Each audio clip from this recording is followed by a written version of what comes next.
Welcome to the Grow in Sahuarita podcast, where we talk about all things to growing your business in Sahuarita. Enjoy this episode.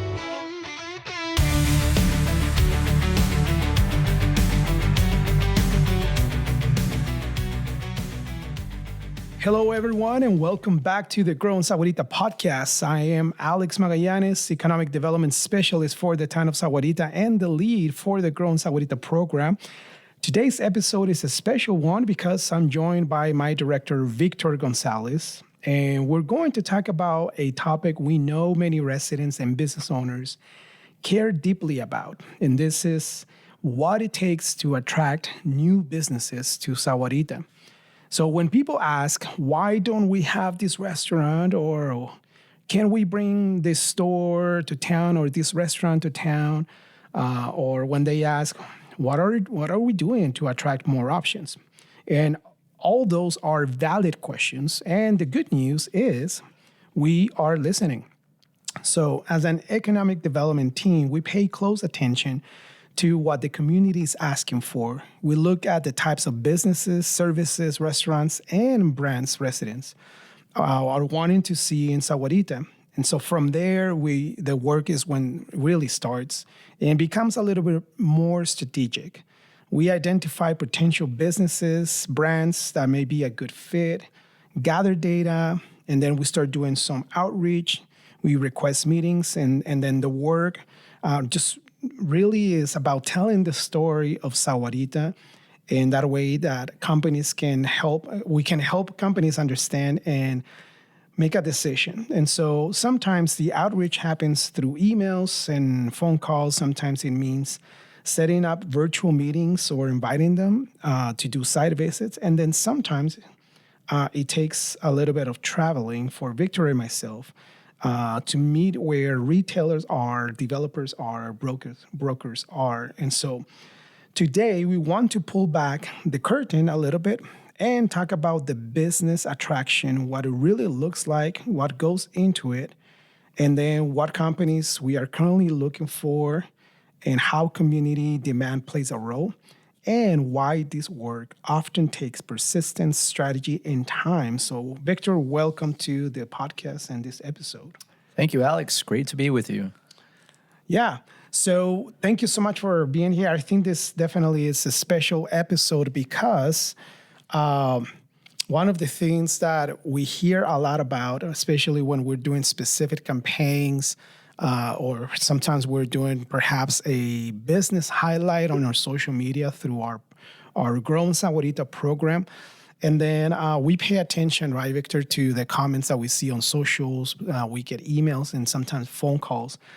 And so one of the things I thought about is like maybe we can do a session where we are helping our residents and our community understand more what's the process behind, right? So pulling the curtain a little bit so they can see behind the scenes what's going on. And so when we embark, if you will, what this quote unquote business attraction task, if you will, in economic development, what does that actually mean? Yeah. So for economic development, business attraction is right the one side of the coin. Yeah. The other side, which this podcast has covered over the last several episodes, has been growing your economy, supporting entrepreneurs. But the business attraction is the part that, if you will, gets the most attention, the headlines, what makes things interesting when we begin to consider the possibilities. But when I think about or talk about business attraction, there's a couple of questions that come to mind. It's the what. What is it that we're going to attract? Yeah. The where. So where will that business locate? And the how. And that's what is the selling proposition, the value for that business to locate. And so those are all things that play into the attraction aspect. It's where is it going to go? Yeah. What is it going to be? and how do we convey the value proposition, or what is the value proposition for that business to locate in the community. That value proposition is many things. Demographically, can we support that from a cost of doing business, from labor, and so on and so forth. So basically, you just described in a nutshell what business attraction really looks like.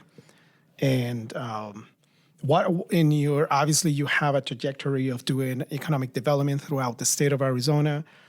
What have been some of the misconceptions people may have about how businesses decide where to locate? I would say there is misconceptions in the sense that in any particular community, there are residents that want the next best thing, or the question of why can't we have that? So there is a little bit of misconception in that, that a retailer or restaurant or a particular type of business is going to come to that community because the community wants it. Yeah. But the fact of the matter is, it's a little bit more than just waving the wand, a little bit more than just stating we want this. There are many factors, mostly external factors, that come into play for that business to locate. So I would say the misconception across any community is the ability that we have, which I wish we did, was to wave the wand and have that business appear in our community. It's how many times have we wished that we had that, I don't know, that button on our desks that we can we want a Costco and just press it. Yes. And then have a Costco in our backyard. And so what else? We have heard of Costco, Trader Joe's, Costco, Texas. Trader Joe's, Texas Roadhouse. Yeah. I know that specific for our community, we would want more of these indoor entertainment centers. That's true. Trampoline parks. Places where the likes of the Peter Piper pizzas. Yeah. So when it comes to food, it's mainly sit in, right? Because I think, and rightly so, but we have our fair share of kind of quick service restaurants in the area, and a sit-in restaurant to have a little bit more variety on that. It totally makes sense. So we get a lot of those. And then, of course, the big box stores, right? Home Depot is another one that we get. And so to your point, right, if we could, we would easily just press the button, wave the wand, and have Costco, right, in town. Absolutely. Which, as a resident myself, I think for me, how exciting that would be, right? To just have it in my own town, maybe just a few minutes drive, and then visit some of these favorite stores. But as you mentioned, there's always a process behind, and some of these chains, if you will, they have a process and they look at a bunch of data. Now, this goes to say that we are actively listening to the community. And so one of the things, it's very important, right? We never stop doing that. And one of the reasons we wanted to do this specific session or episode is because we do want to let the community know that as economic developers, we are listening to the community. We are paying attention to what certain restaurants they want, retail options, services. And so how does that feedback influence our work? How have you seen, right, as a team that, and even as an organization, that feedback has been influencing the work that we do? Yeah, the feedback from residents is a means for us to take that and make use of it, I would say, in a very creative marketing approach.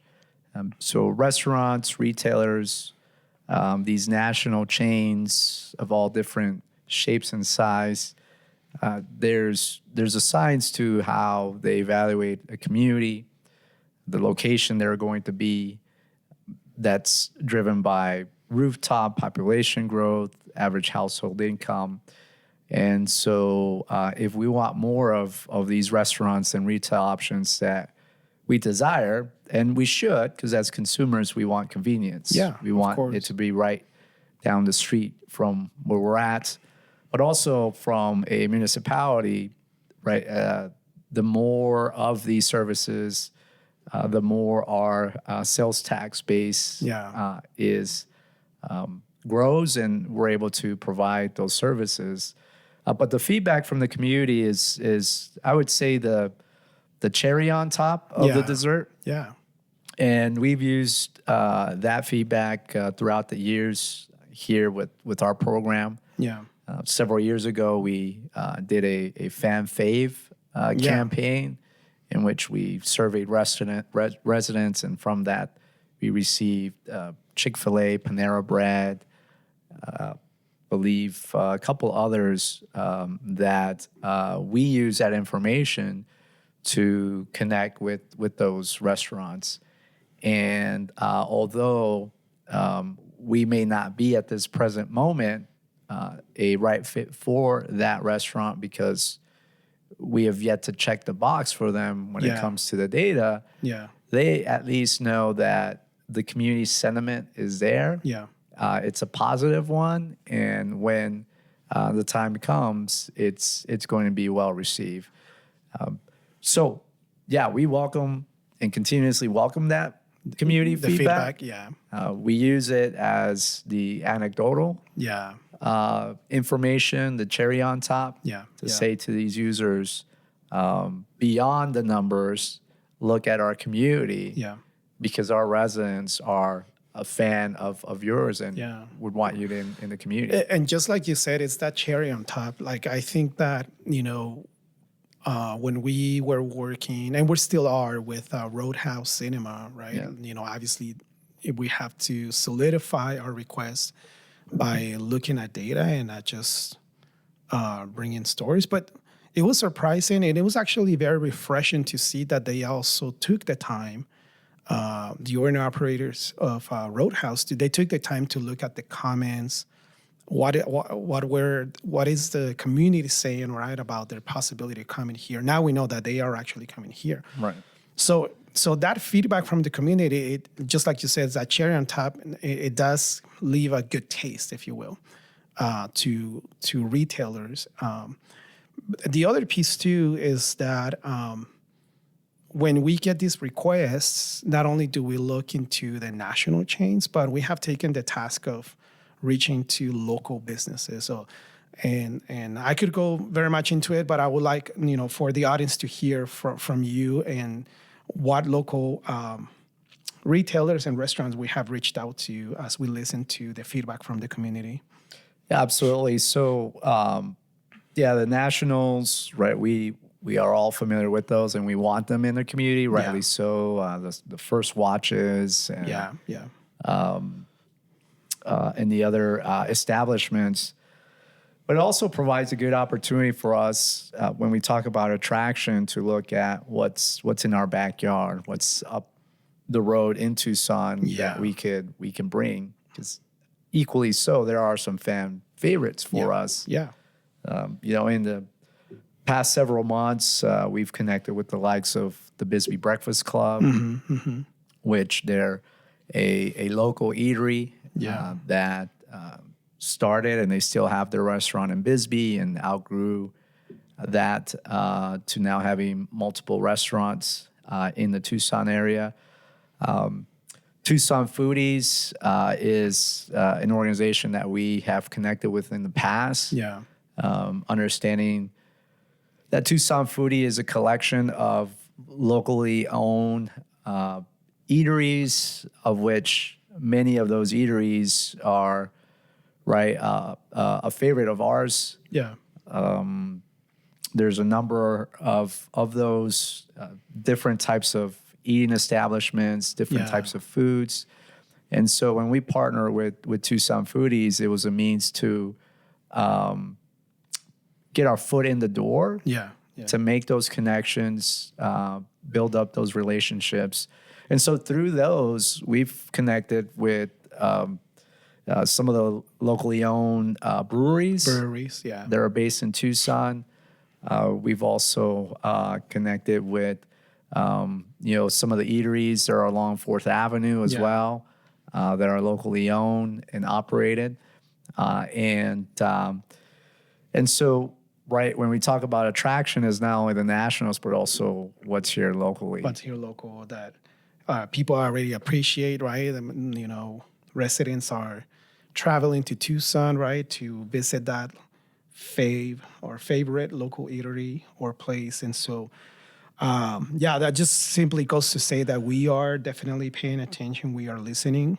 And obviously, as Victor said, we welcome that. And so now let's go from the requests, right? So we get those requests, we build a list. Now we know that there's some that just don't check the box, right? Right. Like the big boxes, big box retailers. So in a sense, we kind of filter those requests.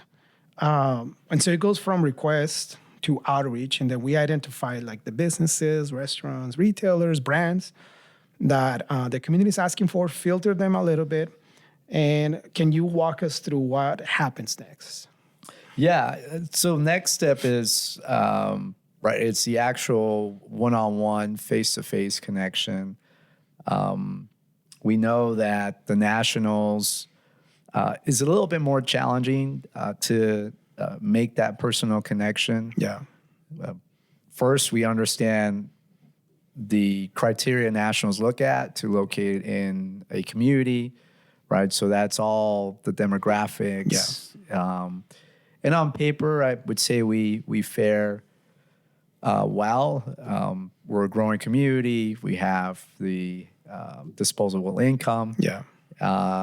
But it is a little bit more challenging with the nationals. And so what comes next with the nationals is connecting with those groups at conferences and events and trade shows. And so just last month, you and I, Alex, we did a road trip to the International Council of Shopping Centers, which is one of the largest trade show and conferences it's in incredible. the U.S. It's Massive.